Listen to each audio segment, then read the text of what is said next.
Rossella, Poggio le Volpi è una storia di famiglia.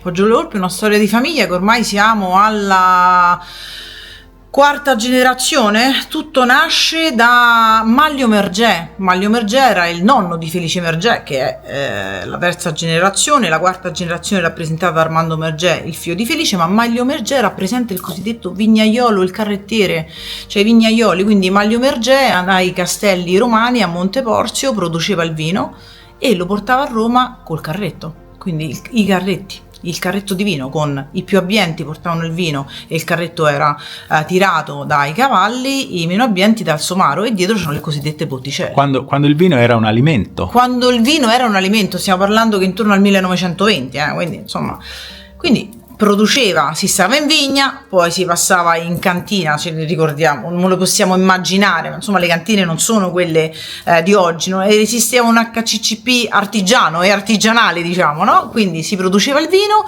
poi quando era pronto il vino si metteva nelle botticelle, ci si metteva a cavallo col calesse e col carretto con le botticelle e si andava giù a Roma. Non c'era l'autostrada, non c'era il casello, ma c'era il Dazio, una sorta di dogana che attraversava via Prenestina e via Casilina. Si scendeva a Roma e si consegnava il vino, ma non era come adesso che si va calmi, comodi col carrello e le bottiglie, era sfuso, quindi dalla botticella, e si consegnava il vino nelle osterie, da lì la figura dell'oste. Il vino si consegnava nelle cisterne più che vasche in cemento, erano a livello sottostrada, quindi si consegnava il vino e a fine giro ci raccontava il bisnonno Manlio che si usava bere il vino dalla botte, dalla cannella. Ricordiamoci che stiamo parlando comunque di produttori del Frascati, della zona del Frascati, quindi si beveva dalla cannella. Da lì nasce il termine di cannellino, il che rappresenta ed è il vino dolce di Frascati, il cannellino. Però se posso dirti una cosa, quello che mi è piaciuto di questa visita oggi è che adesso abbiamo iniziato parlando di vino, sì, ma noi ancora non abbiamo parlato di vino, perché tu di racconti ne hai tantissimi, ma hai raccontato abbiamo parlato di ricamo, di bosco, sì, di verde, di territorio, di volpi. Sì, di volpi. Quindi certo. A te piace raccontare la storia, piace lo storytelling o raccontare tutto quello che è l'artigianalità del vino? Sì, ma anche perché il vino è artigianalità anche come arte. L'ars medica, in quanto termine latino, è arte, cioè non è solo conoscenza, ma anche intuizione, è arte, è lavoro con le mani oltre che di testa, perché se non si lavora la vigna, non si ascolta quello che è la vigna. Sembrerò, diciamo, questa sta proprio fuori, perdonatemi il poco italiano, ma che sta dicendo? No, ma è così, se non vai in vigna, se non ascolti, se non vedi, se non assaggi l'acino e capisci a che punto è la maturazione, cosa sta succedendo, quello che poi vedi, quel liquido colorato che è nel bicchiere, non lo produrrai. Quindi il risultato finale della bottiglia va a monte, sono le mani e la testa, sono le donne, sono gli uomini che lavorano in vigna, che la zappano più che l'arano, più che con la trincia, ma è quello che fa la differenza. È l'essere umano, è l'arte. Sì, siamo arti, e poi mi piace tanto raccontare perché è la mia vita. Quindi Poggio le Volpi, perché Poggio le Volpi fondamentalmente, no? Che è un nome, perché siamo su di un poggio di natura incontaminata dove ancora ci sono le volpi che mangiano l'uva, ma non solo le volpi, perché oggi, come sappiamo, ci sono tanti cinghialotti. Tu pensi che questa possa essere la componente di marketing che possa dare fascino al mondo del vino, possa aggiungere un qualcosa forse manca? Io penso che raccontare, quindi trasmettere la propria storia, e quindi dal punto di vista personale, essere la persona che racconta e trasmette fa la differenza, secondo me, perché non è un prodotto, cioè non stai vendendo il vino come prodotto, stai condividendo la tua realtà, quello che sei, la tua essenza. La condivisione a tavola. Mio nonno, più che il papà di Felice, Armando, ha sempre detto che a tavola si concludono i migliori affari, i migliori contatti si concludono a tavola, perché c'è la condivisione. Laddove c'è convivialità si ha il massimo in tutta, la massima espressione, e raccontare con una persona, tu che racconti la tua vita, quindi la tua essenza, fa la differenza, secondo me. Adesso possiamo anche parlare di vino. Perfetto, vai. Anche perché se no ci bacchettano, dai. Parliamo di vino, parliamo di Poggio le Volpi come realtà produttiva del Lazio.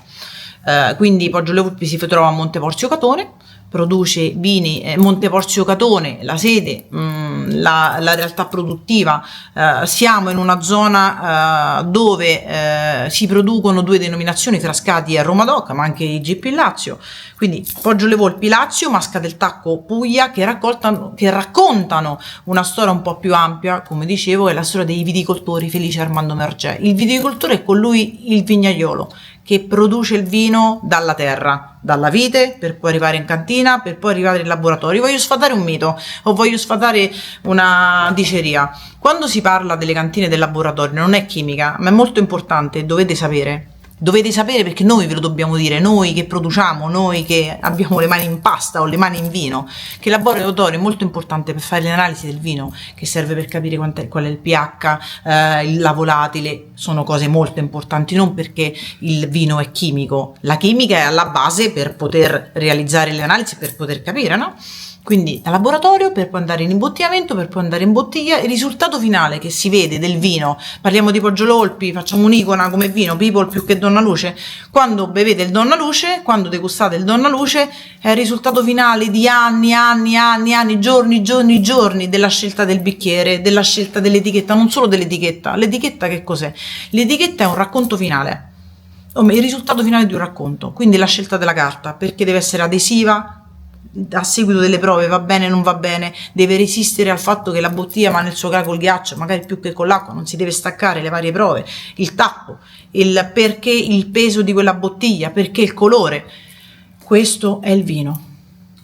Senti, io direi che piuttosto che dire alle persone di andarsi a comprare una bottiglia del tuo vino, direi che forse vale la pena venire qui, sedersi a un tavolo di questo locale meraviglioso che tra un paio di giorni riapre. Da martedì riapriamo, non solo, pensa, dopo quasi 2 anni i ragazzi giovani che lavorano con noi, lo chef Fabio e i ragazzi della cucina più che della sala, riapriremo da martedì pranzo e cena, quindi dal martedì al sabato pranzo e cena, domenica solo a pranzo. E qual è lo scopo del ristorante, tra virgolette?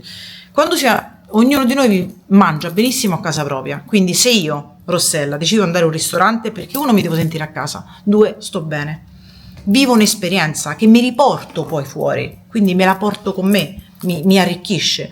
Quindi per noi il ristorante è poter accogliere il cliente, l'ospite, perché per noi è un ospite, anche se paga, ma è un ospite perché deve avere tutte le accortezze, tutta la coccola, il sorriso, il raccontare quello che è il piatto e perché è abbinato a quel vino. Quindi non è un mangiare è vivere un'esperienza enogastronomica. E allora ci diamo un appuntamento. Assolutamente sì, con molto piacere.